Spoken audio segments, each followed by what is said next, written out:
करण वीतराग विज्ञान नमो ताहि जातै भये अरहंतादि महान। करि मंगल करि हो महा ग्रंथ करण को काज जातै मिलै समाज सब पावै निज पद राज।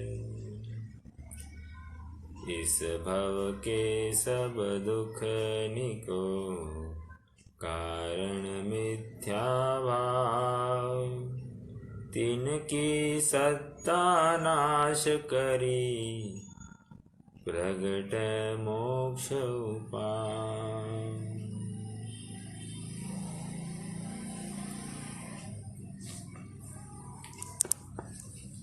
मोक्ष का उपाय मिथ्यात्व की सत्ता के अभाव पूर्वक है और इसलिए बरसक प्रयास किया जा रहा है पंडित जी साहब की तरफ से, आचार्यों की तरफ से, कि यह जीव ये इनके इन प्रकार से अपने मिथ्या मान्यता का त्याग करे।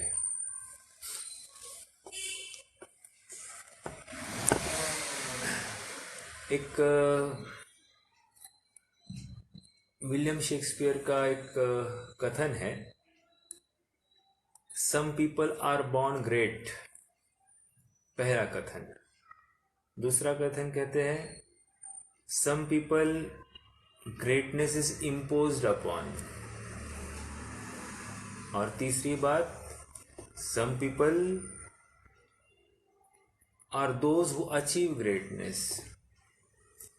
तीन बातें हैं, मतलब एक जन्मतः ही बॉर्न लीडर होता है, दूसरा ऐसा होता है कि किसी घराने में जन्म लिया तो उसके ऊपर अपने आप कुल परंपरा से वह नेतृत्व की धारा आ जाती है, और एक तीसरा ऐसा होता है कि वो अपनी मेहनत से, अपनी लगन से वह उस उच्चतम मुकाम तक पहुंचता है जिसे लोग उसे फिर लोक में वह सर्वमान्य हो जाता है। और ऐसे तीसरे नंबर के जीव को किसी जगत के सर्टिफिकेट की ज़रूरत नहीं होती है कि आप महात्मा हो, आप ग्रेट हो, क्योंकि वो जानता है कि वो क्या कर रहा है और अपने सिद्धांतों से कभी हटता नहीं है। प्रकरण अपना मिथ्या दर्शन के अभाव का चल रहा है, और सर्वप्रथम पंडित साहब ने इस बात को कह दिया कि जाननेगा तो श्रद्धान करेगा, बात तो बिल्कुल सही है, लेकिन कम जान रहा है इसलिए श्रद्धान गलत है, ये कहना गलत है। क्यों? क्योंकि जितना श्रद्धान एक जीव को है उतना ही श्रद्धान दूसरे जीव को है। ऐसा होते हुए भी एक जीव सुखी और एक जीव दुखी ऐसा देखने में आता है। निष्कर्ष हमने ये किया कि ज्ञान तो दोनों का समान होते हुए या क्षयोक्षम समान होते हुए भी एक यथार्थ श्रद्धान पूर्वक सुखी हुआ है और एक अयथार्थ श्रद्धान पूर्वक दुखी है। निष्कर्ष इतना है कि जानने से, कम जानने से या ज़्यादा जानने से जीव सुखी दुखी नहीं होता है। ये मोक्ष मार्ग का प्रकरण है, और इसलिए जितना क्षयोक्षम हमारा चाहिए उतना संगी पंचेंद्रिय पर्याय प्राप्त करके हमको मिल गया है। फिर अब कितना उघाड़ है उसकी बात है ही नहीं। दूसरी बात प्रयोजन अप्रयोजन भूत तत्वों को लेकर कहे कि प्रयोजन भूत तत्व और अप्रयोजन भूत तत्व ये नवीन शब्द क्यों? कह रहे जितना इसको सुखी होने के लिए जितना और जैसा जानना जरूरी है उतना और वैसा वो जान ले तो यह जीव सुखी हो जाएगा। ये और जिन पदार्थों को जानना है वो कह रहे वो प्रयोजनभूत पदार्थ हो जाएंगे। और जो पदार्थ ऐसे जाने कि इससे उनको जानने से इसका बुरा होगा, तो वे पदार्थ अप्रयोजनभूत पदार्थ कहे जा रहे हैं। प्रश्न आगे बढ़ गया, विषय आगे बढ़ा। तो प्रयोजनभूत क्या है? तो प्रयोजनभूत पदार्थ उन्होंने 7 तत्व गिनाए यहाँ पर। जीव तत्व की जिसको सुखी होना है, ऐसे जीव तत्व की चर्चा करनी चाहिए, उसको जानना चाहिए। ये प्रयोजनभूत पदार्थ हो गया, जीव पदार्थ प्रयोजनभूत। दूसरा अजीव तत्व। अजीव तत्व को हमने देखा कि एक तरफ राम और एक तरफ ग्राम, अर्थात जितने भी पर पदार्थ है अजीव, और जितने मेरे जीव सत्ता को छोड़कर जितने भी जीव है उन सबको हमने अजीव में डाला, अजीव तत्व कह दिया, और इनको भी जानना जरूरी है। देखो 2 धाराएं आती है, मैं आपको बताऊंगा। 2 धाराएं मतलब 2 विद्वानों में इसके संबंधी मत है। मैं दोनों मत को आपके सामने रखूंगा। लेकिन पहले तो ये समझे कि जीव तत्व अजीव तत्व 2 देखे। तीसरा आश्रव तत्व, कह रहे कि इन जीव, ये तो मूल 2 मुख्य हुए, ओके, और इन्हीं के विशेष की चर्चा आश्रव, बंध, संवर, निर्जरा, मोक्ष, इनके माध्यम से होगी। अर्थात ये जीव और अजीव संबंधी जो कोई उल्टी मान्यता होगी उसको लेकर ये आश्रव करेगा, विकार को प्राप्त होगा, मोह राग द्वेष परिणाम करेगा। तो आश्रव तत्व जानना जरूरी। और आश्रव तत्व दुख दूर करने का जितना प्रयास कर रहा है, अयथार्थ दिशा में कर रहा है, विपरीत मान्यता से, तो ये आश्रव तत्व, और उसको लेकर इस जीव को नवीन बंध होता है, ये बंध तत्व। जैसे ही ये यथार्थ श्रद्धान करना चालू कर देता है, तो संवर तत्व की चर्चा उसको समझनी जरूरी है। यथार्थ क्या है और ये संवर तत्व, उसी की वृद्धि ये निर्जरा तत्व, और उसकी पूर्णता सर्व और सर्वथा प्रकार से कर्मबंध का जहाँ पर अभाव होता है वहाँ पर मोक्ष तत्व। हमने और एक बात देखी थी, निर्जरा तत्व में कथनचित ये शब्द लगाया था। तो कथनचित का अर्थ इतना ही समझना कि वहाँ पर पाप प्रकृतियों की स्थिति अनुभाग घटते क्रम में है, लेकिन पुण्य प्रकृतियों का स्थिति अनुभाग बढ़ते हुए क्रम में है। नवीन बंध संबंधी और पूर्व सत्ता में पड़े हुए पुण्य प्रकृतियों का भी ऐसे ही समझना। तो ये एक बात हमने समझी। अब थोड़ा सा प्रकरण को आगे बढ़ाना है। तथा शास्त्रादि द्वारा कदाचित, पेज नंबर 79, तथा शास्त्रादि द्वारा कदाचित उन्हें जाने, परंतु ऐसे ही है, ऐसी प्रतीति न आई तो जानने से क्या हो, इसलिए उनका श्रद्धान करना कार्यकारी है। ऐसे जीवादि तत्वों का सत्य श्रद्धान करने पर ही दुख होने का अभाव रूप प्रयोजन की सिद्धि होती है। इसलिए जीवादिक पदार्थ है वे ही प्रयोजनभूत पदार्थ है। ठीक है। एक प्रश्न निरंतर अभी भी चल रहा होगा कि जब हमने समस्त विश्व को 2 भागों में विभाजित किया और उसमें हमने एक तरफ अपना जीव तत्व रखा और एक तरफ हमने समस्त विश्व के जीव को छोड़कर बाकी सबको वहाँ पर रख दिया है, तो अब अप्रयोजनभूत नाम की कोई वस्तु हमारे सामने दिखाई नहीं दे रही है। और बिल्कुल ये प्रश्न लेकर शंकाकार सामने खड़े होने वाला है, लेकिन एक पैराग्राफ बीच में है, उसकी भी हम चर्चा करते हैं। तथा तथा इनके विशेष पुण्य पाप आदि है, उनका भी श्रद्धान प्रयोजनभूत है। मतलब आश्रव तत्व संबंधी पुण्य भी, जो पुण्य भाव है उसको लेकर आश्रव होता है, या पाप भाव है उसको भी लेकर आश्रव होता है, ये ज्ञान भी जरूरी है।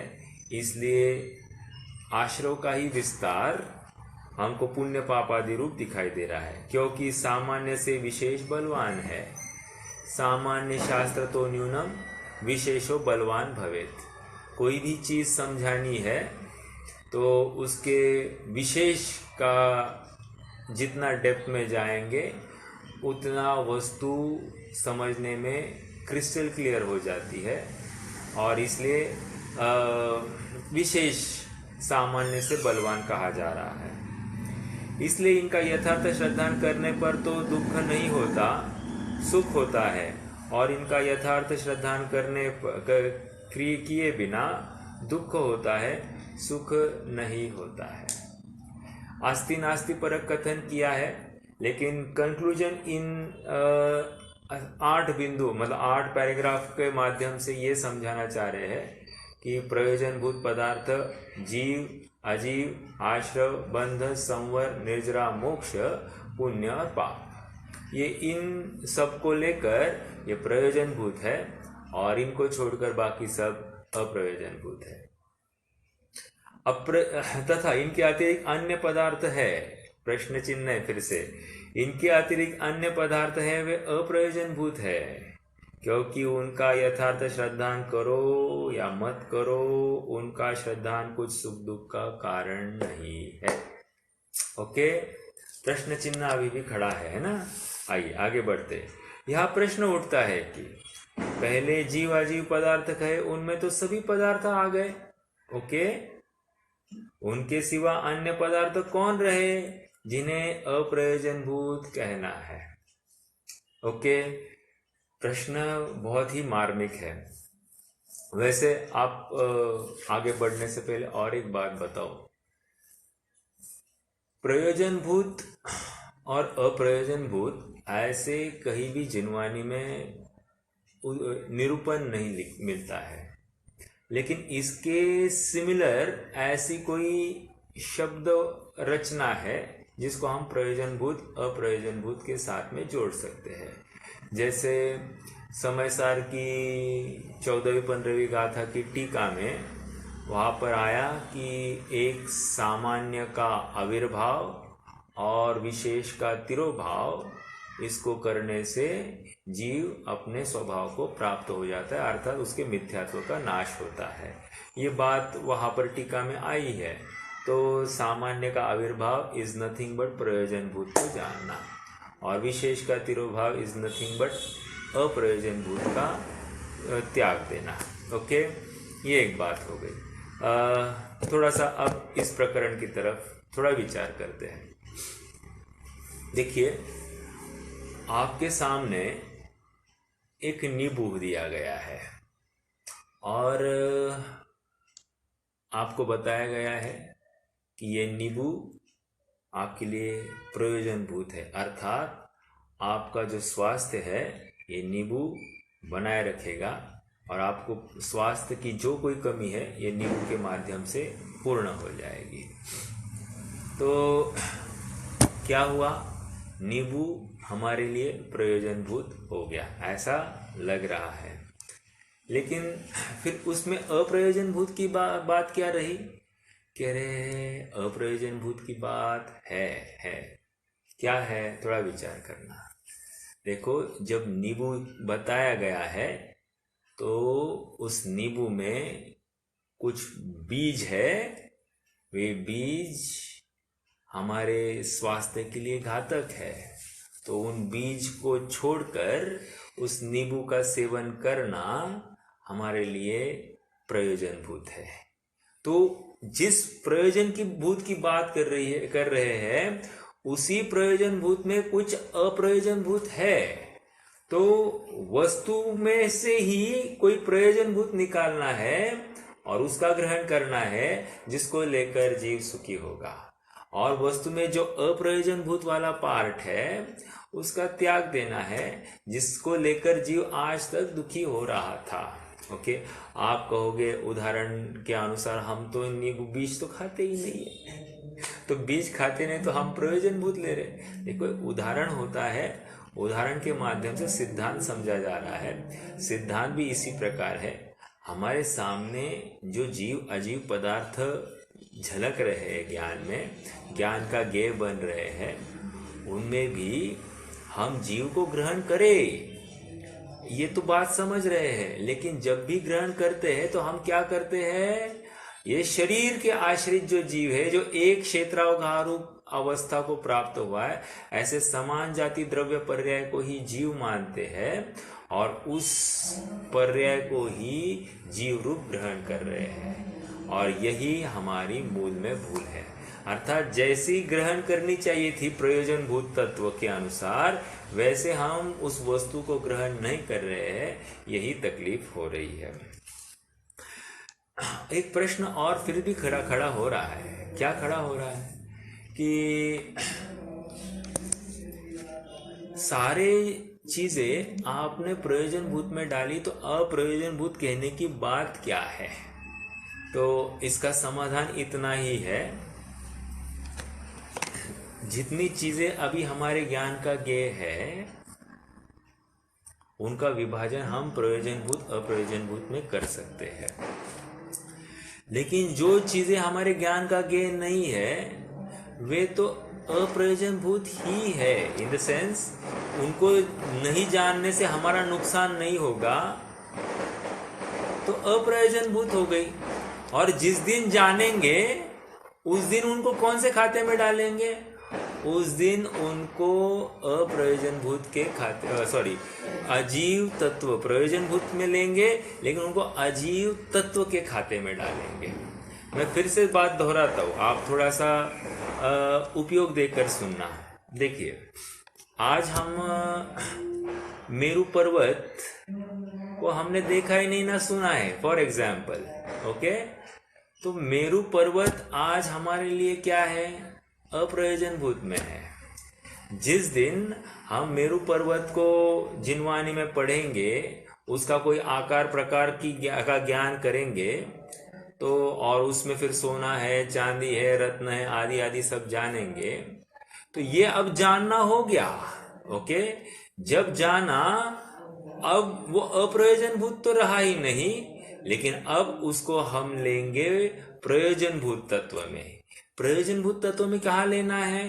कह रहे अजीव तत्व में लेना। अजीव तत्व में क्यों लेना? क्योंकि इसको लेकर मेरा सुख दुख निश्चित है। अरे, पर को लेकर मेरा सुख दुख? हाँ, पर को लेकर मेरा सुख दुख। इस प्रकार, क्योंकि ये पर है, मेरे सुख का कारण नहीं है, इसमें जो कुछ गड़बड़ होती है इसको लेकर मैं प्रभावित होता नहीं हूं, मेरी वृद्धि हानि इसमें नहीं है, ऐसा निश्चित कर पर को जानना, यह अजीव तत्व जान लिया, और इस प्रकार मैंने प्रयोजनभूत में उसको घटित कर दिया। तो इस न्याय से कथनचित मेरे आत्मा को छोड़कर जगत की सारी चीजें अजीव तत्व में जाती है, और किसी न्याय से जितने जितने मेरे वर्तमान में जानने में आ रही है, उसमें मैं विभाजन करके किसी को जीव तत्व और किसी को अजीव तत्व में डाल सकता हूं। ये एक सरल बात है। नहीं तो कुछ विचार ऐसे बनते हैं विद्वानों के कि ये मेरा जो शरीर है, इसको आप अजीव तत्व ले लो, और इस शरीर के आश्रित जो आत्मा है वो जीव तत्व ले लो। अब इन दो संबंधी जो विपरीतता है, उसको लेकर आश्रव, उसी को आगे बढ़ाकर बंध, यथार्थपना आ गया तो संवर निर्जरा, और पूर्णता हो गई तो मोक्ष। इस प्रकार प्रस्तुतिकरण चलता है। लेकिन हमारे ज्ञान का ये क्या बनेगा हमको भी मालूम नहीं है। तो जब ये मालूम नहीं है तो हम प्रयोजनभूत और अप्रयोजनभूत को कैसे विभाजित कर पाएंगे? तो विभाजित करने के लिए कहीं ना कहीं हमको एक अंडरस्टैंडिंग होनी चाहिए और एक यूँ कहिए कि एक गाइडलाइन होनी चाहिए, और उस गाइडलाइन के तहत हम ये सब विचार कर रहे हैं। निष्कर्ष इतना ही है कि मान लीजिए कोई चीज हमारे ज्ञान का गेन नहीं है तो वो हमारे लिए वर्तमान में अप्रयोजनभूत है, क्योंकि उसको जानने से या नहीं जानने से मेरा सुख दुख नहीं है। लेकिन यदि मैं जानूं, किसी कारणवश वो जानने में आए, तो फिर उसको कौन से खाते में डालना? तो उसको अजीव तत्व के खाते में डालना, क्योंकि उसको लेकर, उसके आश्रय को लेकर ना तो मेरा सुख है ना तो मेरा दुख है। अब मेरा एक प्रश्न है, मैं इस मोबाइल को जान रहा हूं, तो ये मोबाइल का जानना और जानने मानने से क्या मैं सम्यक दृष्टि या मिथ्या दृष्टि घोषित हो सकता हूं? नहीं भैया, विचार करके बोलना। ये मोबाइल है, उसको जाने भी और नहीं भी जाने वो प्रयोजनभूत नहीं है, अजीव तत्व में है वो, तो इसलिए फिर वो उसकी सम्यक दृष्टि कैसे बने? कितने जन रोहित भैया के मंतव्य से को स्वीकृति देते हैं? सवाल क्या है कि वो मोबाइल को जानने से या न जानने से सम्यक दृष्टि। एक साधारण उदाहरण, ये मोबाइल है, इस मोबाइल को जाना मैंने और माना कि मैं ये भी कह रहा हूं ये मेरा मोबाइल, ओके, ये मेरा मोबाइल, इतना ही कहा। अब इस पर्टिकुलर कथन को लेकर क्या मैं सम्यक दृष्टि या मिथ्या दृष्टि का निर्णय कर सकता हूं?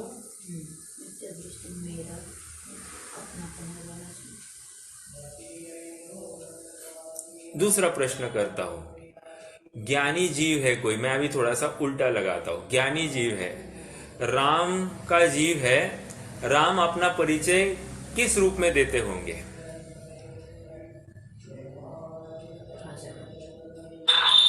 राम का जीव है वो तो सम्यक दृष्टि है, तो वो तो मैं राम हूँ ऐसा तो नहीं मानते है, मैं तो जीव हूँ। वे अपना परिचय कैसे देते हैं? परिचय जो पर्याय में जो मांगा है ना, उससे उसका जो ये समझो राम की जो एक पर्याय है ऐसा बोलेंगे, मेरी राम की पर्याय ऐसे कहेंगे। नहीं, मतलब मैं जीव तत्व हूँ ऐसा। नहीं, आप प्रैक्टिकल, आप स्वयं राम हो गए भैया, आप राम हो, और आप बताओ अभी आप आपका परिचय कैसे देंगे? आप सम्यक दृष्टि हो।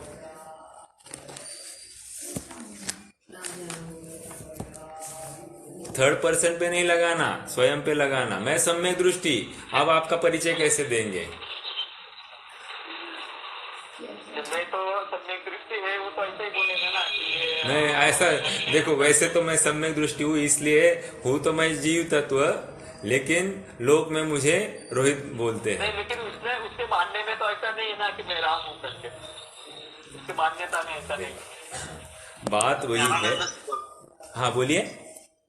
मैं ज्ञानानंद स्वभावी हूँ, ऐसा देंगे, ओके। देखो, आकाश भैया किधर है? आकाश भैया नहीं ज्वाइन हुए क्या? है। अरे भैया क्यों शांत बैठे, मजा ले रहे क्या? नहीं भैया, तो बोलिए ना।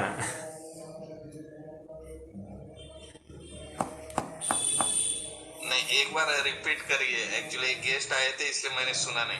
अच्छा। देखो ऐसा है कि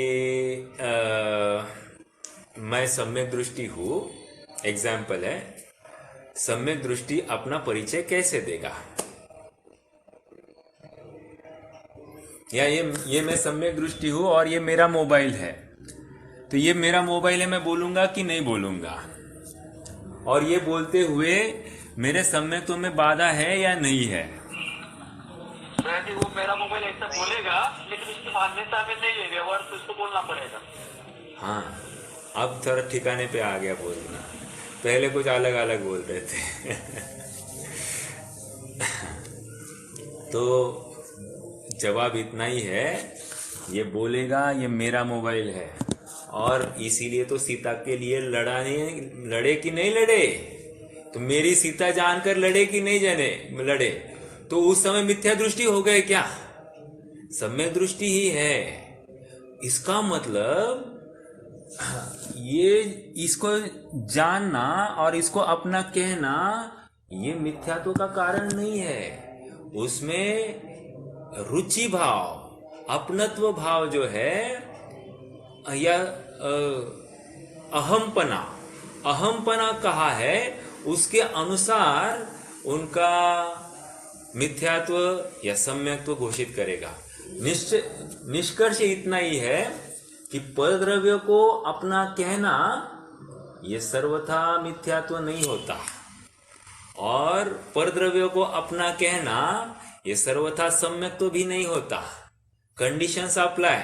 उसके पीछे श्रद्धान अहम किस दिशा में है।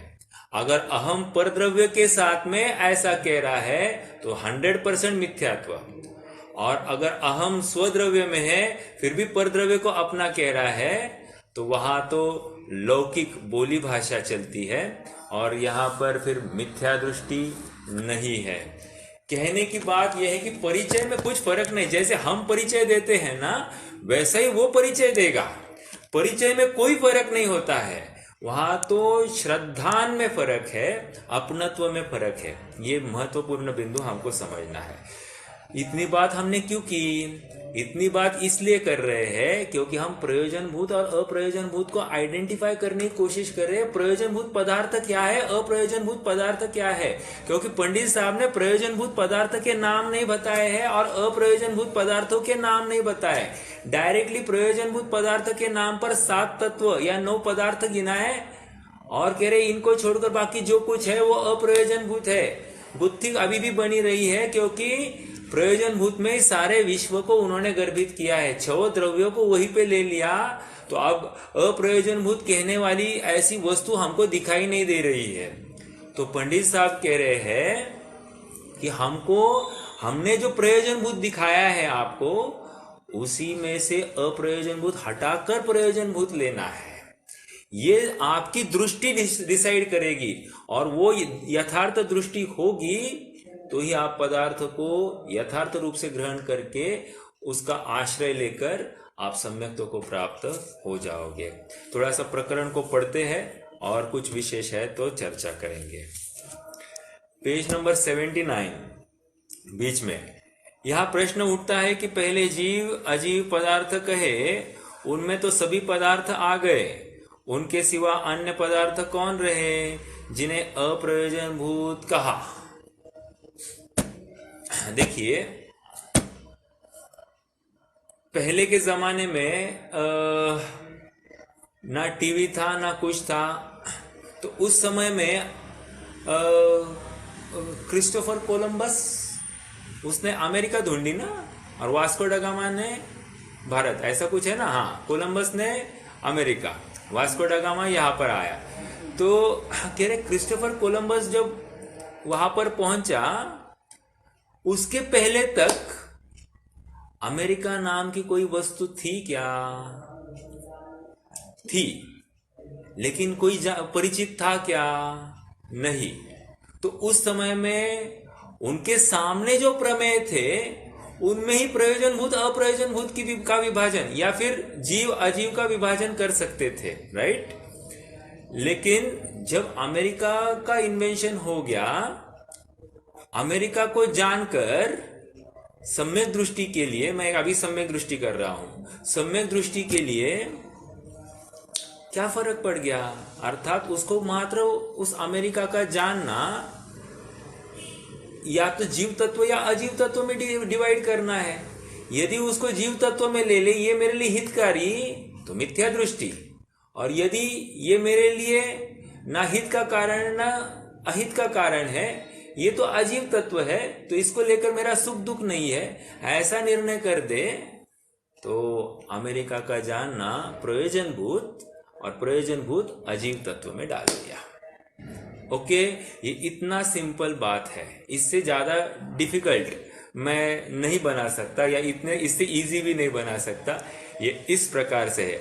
आपको कोई प्रश्न है तो आप पूछ सकते हैं, लेकिन इस प्रकार से है। ठीक है, अपन समाधान पढ़ते हैं। पदार्थ तो सब, हाँ मुझे बोलिए। मुझे इससे पूछना है कि जैसे अभी बोला था ना कि मेरु पर्वत हम जब तक नहीं जाने थे तब तक अपने लिए प्रयोजनभूत था। राइट। जब जानेंगे तो वो अजीव तत्व है, तो प्रयोजनभूत क्यों होगा बाद में भी? इससे अपना सम्यक दर्शन का रुकने वाला तो नहीं है। देखो नहीं जाने तो भी देखो, जानने के बाद में अपना विषय भी यही चला है, जानेगा तो श्रद्धान करेगा। आज तक ज्ञान का ज्ञेय ही नहीं था पर पदार्थ, जो कोई जानने में नहीं आ रहा था, तो उसके बारे में इष्ट अनिष्ट कल्पना करने का कोई प्रयोजन नहीं था। अब जो कि मेरे जानने में आ गया है, तो जानने के बाद में या तो अभी ओ सोना, कितना सोना होगा, कितना टन होगा, अपने आप नोटे गिनना चालू कर देता है। तो वहां पर अपनत्व की कल्पना करने लगता है, मालकियत की बातें करने लगता है, सोचने लगता है। और यही इसके श्रद्धा में दोष कहना पड़ेगा। अर्थात जाना और जानकर उसको इष्ट जाना, और इष्टपना ये जीव के लिए, मतलब उसने अप्रयोजन भूत को, मतलब प्रयोजन भूत को यथार्थ नहीं जाना, इसलिए वो उसके लिए दुख का कारण हो गया। इसलिए ये अप्रयोजन भूत तत्व। ऐसे समझ में आ रहा है क्या आपको? अप्रयोजन भूत तत्व, हाँ, अप्रयोजन भूत तत्व नहीं जाना तो वो अप्रयोजन भूत ही था। जैसे हमको सुखी होने के लिए क्या करना है? सुखी होने के लिए मैं शुद्धात्मा इतना जानना जरूरी है। अब हम और कुछ चीजें नहीं जान पा रहे हैं, तो इसको लेकर हमको दुखी होना भी नहीं चाहिए। जो ज्ञान का ज्ञेय बनता है सहजता में, उसमें ही स्थिर रहे तो भी काम हो सकता है। ज्यादा पर पदार्थों को जानने की इच्छा भी ये सचमुच दुख का कारण होता है। और क्योंकि जितना मैं हूं, जैसा मैं हूं, ये एक बार समझ लिया, जान लिया, फिर वहां पर बाकी सबको तो पर की कैटेगरी में डालना है। तो वो कम जानने में आए, ज्यादा जानने में आए, कुछ फर्क नहीं पड़ने वाला।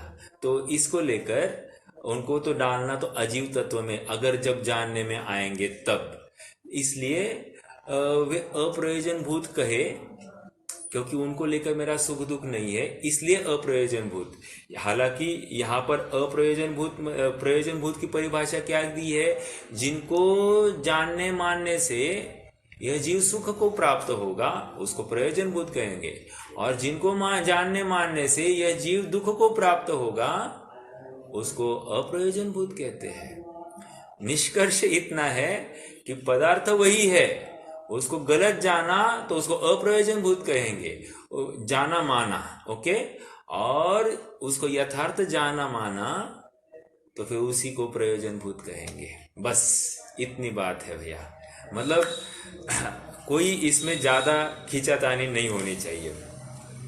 आइए, पदार्थ तो सब जीव अजीव में गर्भित है, स्वीकार कर दिया, परंतु उन जीव अजीवों के विशेष बहुत है। जैसे जैसे ये यही लेते हैं, राइट? ये मोबाइल है ना, ये क्या है? आप रिप्लाई कीजिए। ये क्या है? ये मोबाइल है, पहला उत्तर। ओके, अब दूसरा प्रश्न, इसको द्रव्य दृष्टि से बोलिए, क्या है? पुद्गल। पुद्गल, अजीव नहीं। पुद्गल द्रव्य है ना, पुद्गल द्रव्य, राइट? ओके, दूसरा जवाब, इसको तत्व दृष्टि से बताइए, ये क्या है? अजीव तत्व। इसका मतलब जैसे जैसे अपनी दृष्टि बदलती जा रही है, वैसे वैसे उसके जवाब भी बदलते जा रहे हैं। अर्थात वस्तु तो वस्तु ही है, लेकिन इसमें मेरापन, तुम्हारापन, या मोबाइल, पुद्गल, अजीव, ये तो दृष्टि का फेर है। समझ में आ रहा है क्या? दृष्टि का फेर है। इसलिए यहां पर कह रहे हैं उनके विशेष बहुत है। ये इसका विशेष क्या होगा? ये काला है, ओके, इसकी साइज 1 होगी, राइट, और उसका डिस्प्ले कितना है, आदि आदि, उसके फीचर्स क्या है, उसका वेट क्या है, और स्पर्श कैसा है, आदि अनेक बातें इसके विशेष है। ओके, तो ये और बातें होगी। उनमें से जिन विशेषों सहित जीव अजीव का यथार्थ श्रद्धान करने से, अंडरलाइन द वर्ड, यथार्थ श्रद्धान करने से स्वपर का श्रद्धान हो, रागादिक दूर करने का श्रद्धान हो, उनसे सुख उत्पन्न हो। इससे सुख उत्पन्न हो रहा है, कैसे, क्या? हाँ, इसको पर जान लिया, इससे मेरा कोई प्रयोजन नहीं है, इससे मैं सुखी नहीं होगा, सुख तो मेरे आत्मा के आश्रय से होने वाला है। ऐसी दृढ़ श्रद्धा पूर्वक जो कोई प्रतीति है उससे सुख हो जाएगा। उनसे सुख उत्पन्न हो तथा अयथार्थ श्रद्धान करने से स्वपर का श्रद्धान नहीं हो, रागादिक दूर करने का श्रद्धान नहीं हो, इसलिए दुख उत्पन्न हो। उन विशेषों सहित जीव अजीव पदार्थ तो प्रयोजन भूत जानना। मतलब मैं इसको कितने भी विशेषों सहित जानूं, लेकिन उसको कैसे मानूं, उसको लेकर सब खेल है। विशेष, और फिर जब वो मैं नहीं हूं ऐसी मान्यता निश्चित हो गई, तो उसको विशेष जानने का कारण क्या पड़ता है? क्योंकि विशेष जानेंगे तो उतना उसके बारे में खुलासा होगा। जैसे इसमें स्पर्श रस गंध वर्ण आदि आदि सब पाए जाएंगे, इनका विशेष मैंने जान लिया, लेकिन एक बार एट अ स्ट्रोक मैंने उसको पुद्गल में डाल दिया, ये मैं नहीं हूं, ऐसे इस दायरे में मैंने उसको बिठा दिया, तो मुझे उसको लेकर कोई भी सुख दुख नहीं है, अजीव तत्व में डाल दिया।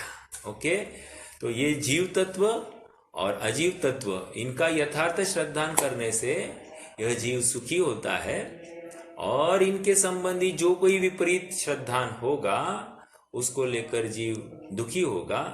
यथार्थ श्रद्धान सो प्रयोजन भूत तत्व, अयथार्थ श्रद्धान सो अप्रयोजन भूत तत्व, अप्रयोजन भूत पदार्थ, नॉट तत्व। तो इस प्रकार से इसका विभाजन करना। आइए, तथा जिन विशेषों सहित जीव अजीव का यथार्थ श्रद्धान करने या न करने से स्वपर का श्रद्धान हो या न हो, तथा रागादिक दूर करने का श्रद्धान हो या न हो, कोई नियम नहीं है। उन विशेषों सहित जीव अजीव पदार्थ अप्रयोजन भूत जानना। देखो, ये अप्रयोजन भूत क्यों कह रहे हैं? देखो फिर से, जिन विशेषों सहित जीव अजीव का यथार्थ श्रद्धान करने या न करने से स्वपर का श्रद्धान हो या न हो, तथा रागादिक दूर करने का श्रद्धान हो या न हो, कोई नियम नहीं है। उन विशेषों सहित जीव अजीव पदार्थ अप्रयोजन भूत जानना। एग्जाम्पल देता हूं, मोबाइल की रिंग बजी, ठीक है, मेरा मोबाइल नहीं था, किसी और का मोबाइल था, तो अब किसका फोन है, किसका फोन है, किसका फोन है कहकर ये इसको जानने से मुझे कोई लाभ होना है? नहीं होने वाला, नहीं होने वाला। तो अपने आप में कह रहे उसको जानने से कोई लाभ नहीं है या नुकसान नहीं है, तो उसको जानने के लिए जो झुकाव है या जो रुचि है, वो कह रहे हैं वो अप्रयोजन भूत पदार्थ है, उसको कुछ भी फर्क नहीं पड़ता। फिर से, जिन विशेषों सहित जीव अजीव का, दोनों कह रहे हैं जीव और अजीव लगाना, मतलब फॉर एग्जाम्पल आप इतने जन स्क्रीन पर दिखाई दे रहे हैं, राइट, तो कह रहे हैं कि कौन कौन है, इसको क्या जानना? तो ये जीव को जानने का विशेष जानना, आकाश भैया है, मुकेश भैया है, मामा जी है, अंकुश भैया है, सोनाली भाभी है, नीता भाभी है, आदि आदि, ये विशेष सहित जाना, ये इसको लेकर कोई फर्क पड़ने वाला है? नहीं पड़ने वाला है। तो कह रहे हैं जिन विशेषों सहित जीव अजीव का यथार्थ श्रद्धान करने या न करने से स्वपर का श्रद्धान हो या न हो, मतलब इनका श्रद्धान करो ये है, और इनके श्रद्धान क्या ये मेरे है ऐसा कहूं तो दुख का कारण, लेकिन ये है और ये पर है ऐसा श्रद्धान करे तो इसमें कोई दुख का कारण नहीं है, राइट। तो कह रहे हैं करने से स्व पर श्रद्धान हो या न हो तथा रागादिक दूर करने का श्रद्धान हो या न हो, कोई नियम नहीं है उन विशेषों सहित जीव अजीव पदार्थ अप्रयोजन भूत जानना। मतलब सभी कह रहे जीव और अजीव पदार्थ अप्रयोजन भूत जानना। वो मान लीजिए छठवें काल में जीव कैसे होंगे, एक हाथ के हैं, क्या खाते होंगे, टेंशन आना, कह रहे कि ये सब अप्रयोजन भूत है आज के लिए। पहले काल में कितनी मजा थी, देवगति में कैसे आनंद है, नरक में कैसे दुख है, कह रहे आज के लिए अप्रयोजन भूत है। समझ में आया। तो फिर कोई कहे फिर ये हमको क्यों सुनाया जा रहा है? सुनाया इसलिए जा रहा है क्योंकि इन सब जगहों पर जीव जाकर आया है और वहां जाकर इसने किस प्रकार के दुख भोगे हैं और दुख भोगे उसको उसका भूतकाल याद कराया जाता है। तो या भूतकाल याद कराकर उसको वर्तमान में जागृत कराकर एक स्वभाव दृष्टि कराने का उद्यम होता है, वो अलग एंगल है। लेकिन यहाँ पर प्रयोजन भूत और अप्रयोजन भूत के माध्यम से ये दो टुक बात कर रहे हैं कि सारे विश्व को डिवाइड करो और जिसमें मेरा शुद्धात्मा है वो जीव तत्व, और जिसमें मेरा शुद्धात्मा नहीं है बाकी सारी चीजें वो अजीव तत्व में डाल दो। Okay, as simple as this. ये 7 तत्वों का जब पाठ हुआ है उसमें जो 4 विवक्षाएं थी, तो 4 विवक्षाओं में से हम वहां पर दूसरी जो विवक्षा है उसकी मुख्यता से कथन कर रहे हैं। यदि तीसरी चौथी विवक्षा ले तो वहां पर जीव तत्व और अजीव तत्व, ये इस जीव की पर्याय को ही जीव तत्व अजीव तत्व लिया गया है। जैसे जीव तत्व क्या है, जो पर्याय, तीसरी विवक्षा, जो पर्याय स्व को जानती है वो जीव तत्व, और जो पर्याय पर को जानती है वो अजीव तत्व, ऐसा लिया गया है। ठीक है, बट अपन इतने डेप्थ में नहीं जाएंगे। एक एज सिंपल कि यहाँ पर मेरा जीव, देखो आत्मा और जीव ये शब्द एकार्थवाची है या अलग अलग है?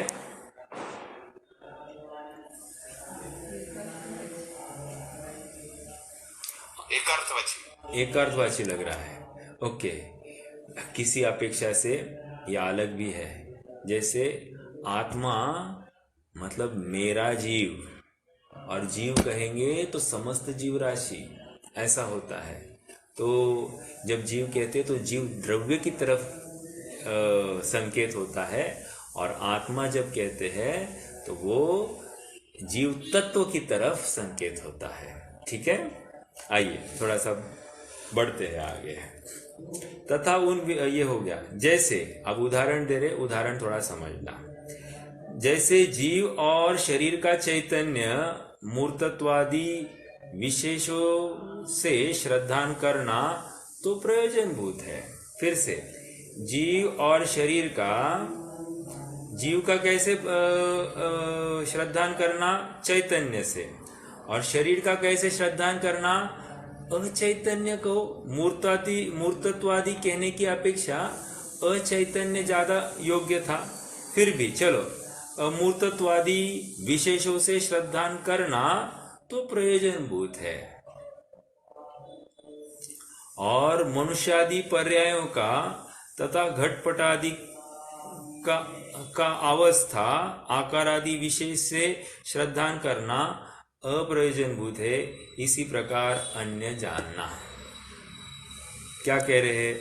और मनुष्यादि पर्यायों का तथा घटपट आदि अवस्था आकार आदि विशेषों से श्रद्धान करना अप्रयोजन भूत है।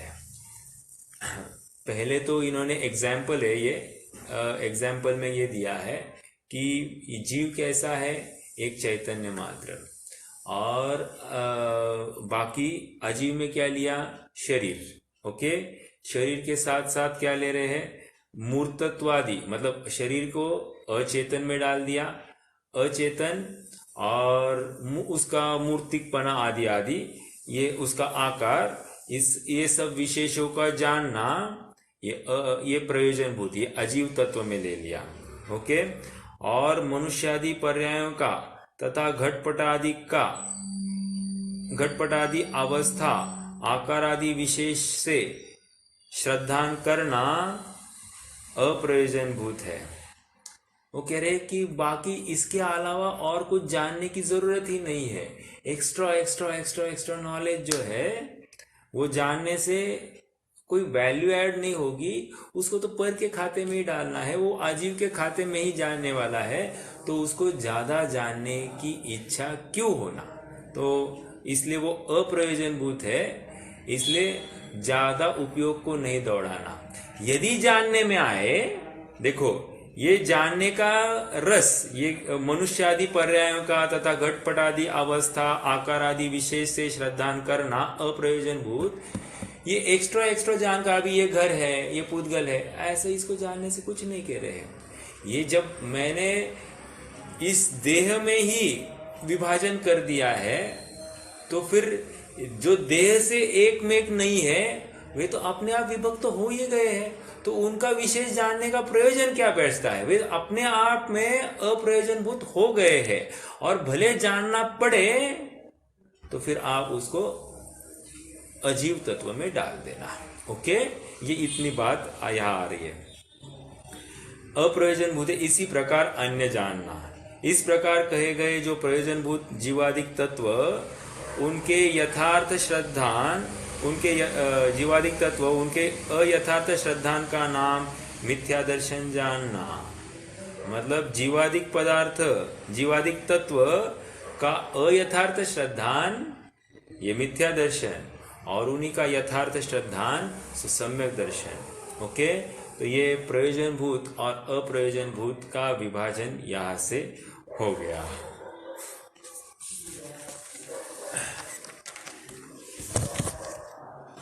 एक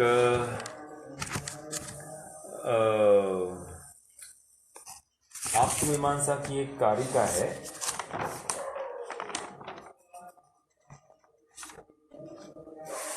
वो कारिका को मैं आपको बताता हूँ, थोड़ा सा उसका अर्थ भी समझेंगे, बहुत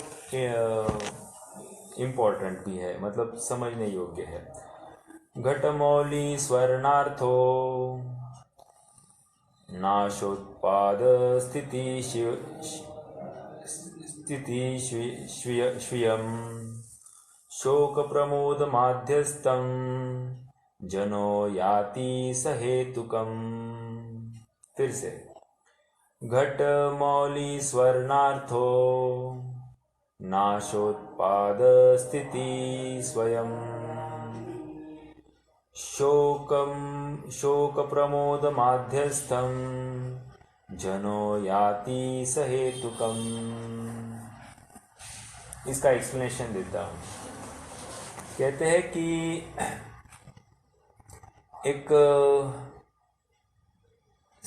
महिला थी, उसकी नवीन शादी हो गई, तो वो बहुत खुश रहती थी। खुश क्यों रहती थी? क्योंकि उसके ससुर ने उसके इच्छा के अनुसार उसके लिए सोने के घड़े बनाए थे, तो बहुत सुखी थी। हुआ ऐसे कि कालांतर में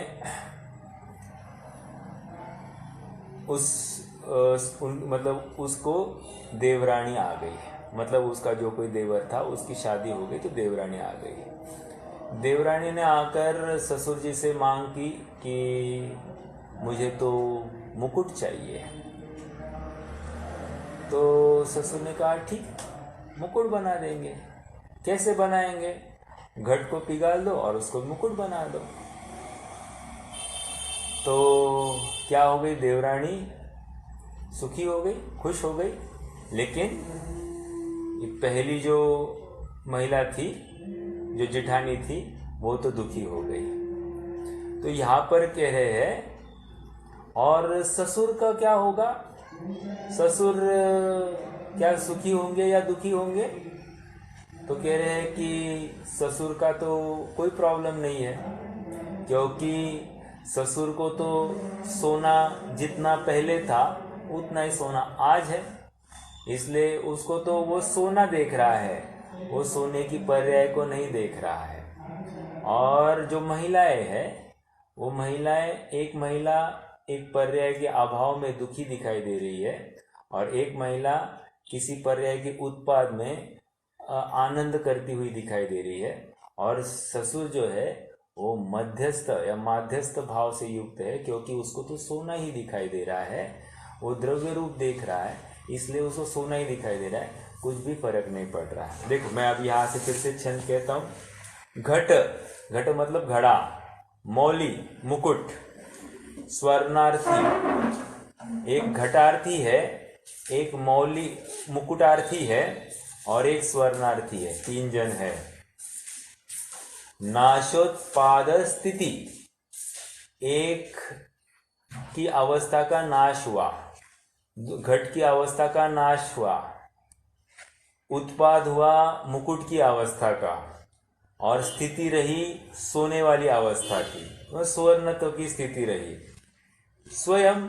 ठीक है, तो उसको लेकर क्या है क्रमशः शोक प्रमोद माध्यस्थम, जिसकी घट की पर्याय का अभाव हुआ वो महिला शोक कर रही है, जिसके मुकुट की पर्याय का उत्पाद हुआ वो महिला प्रमोद कर रही है, और जो सोना बना रहा है ऐसा जानकर ससुर तो मध्यस्थ भाव को प्राप्त हो गया।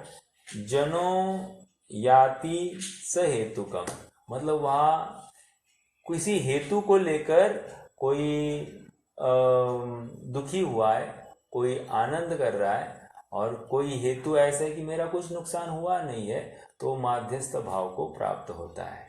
यहाँ पर ये उदाहरण इसलिए दिया जा रहा है कि हम भी पर्यायों में जो अपनी एकत्व ममत्व स्थापित कर बैठते हैं, वो एकत्व ममत्व लेकर हमारी दृष्टि पर्याय रूप हो जाती है।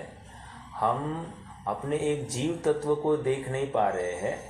मेरी मनुष्य पर्याय का क्या नुकसान, मतलब ये मनुष्य पर्याय धारण करने से जीव का क्या एक्स्ट्रा हो गया, और यदि इस मनुष्य पर्याय का अभाव होगा तो जीव का क्या नुकसान होगा। जीव तो जीव रूप ही रहेगा, तो हमको माध्यस्थ भाव को प्राप्त होना चाहिए।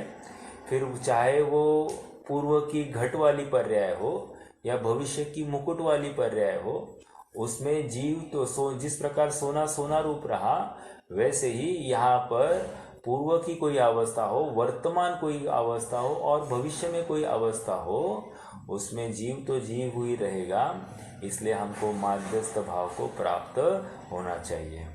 ठीक है, ये जीव तत्व का निर्णय करने के लिए ये उदाहरण यहाँ से दिया। आइए एक पैराग्राफ पढ़ते हैं, पेज नंबर 80 पर, छोटा पैराग्राफ है 2 पंक्तियों का, उसको पढ़ते हैं और फिर कल विषय को आगे बढ़ाएंगे।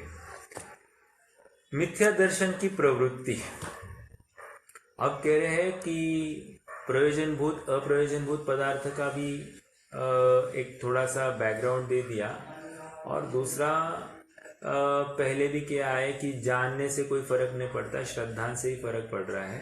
तो अब प्रश्नकार या शिष्य ये प्रश्न लेकर खड़ा हुआ है कि मिथ्या दर्शन में कैसे प्रवृत्ति होती है, तो उसका समाधान यहाँ से देंगे। लेकिन समाधान देने से पहले वे हमको एक इस प्रकरण को किस प्रकार पढ़ना चाहिए उसका एक गाइडलाइन दे रहे हैं पंडित साहब। आइए पढ़ते हैं पहले इस 2 पंक्तियों को और फिर उस पर चर्चा करेंगे। अब संसारी जीवों के मिथ्या दर्शन की प्रवृत्ति कैसे पाई जाती है सो कहते हैं। ओके, यहाँ वर्णन तो श्रद्धान का करना है, परंतु जानेगा तो श्रद्धान करेगा। पहले तो प्रश्नकार का ही प्रश्न था, लेकिन अब स्वयं पंडित साहब कह रहे जानेगा तो श्रद्धान करेगा, इसलिए जानने की मुख्यता से वर्णन करते हैं। देखो, ऐसी शैली कहीं आई है क्या?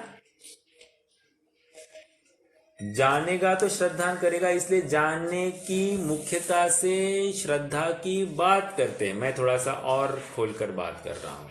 ऐसी शैली हमारी जिनवानी में कहीं आती है क्या?